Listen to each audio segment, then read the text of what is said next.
ప్రతి క్రైస్తవుడు లేదా సేవకుడు, విశ్వాసులు కూడా తెలుసుకోవాల్సింది ఏంటంటే మన జీవితంలో మనకి శ్రమలు ఉంటాయి.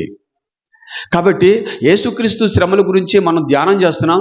ఆయన 4వ రోజు ఏం జరిగింది, 10వ రోజు ఏం జరిగింది, 15వ రోజు ఏం జరుగుతుంది, 20వ రోజు ఏం జరుగుతుంది, 35వ రోజు ఏం జరుగుతుంది, 40వ రోజు ఏం జరుగుతుందని ఆలోచిస్తున్నటువంటి మనం ఆ శ్రమల్లో మనకు పార్ట్నర్షిప్ ఉందని, మనం పాలు భాగస్తులం అనేటువంటి విషయాన్ని ఆలోచించకుండా వెనక్కి వెళ్ళిపోయాం.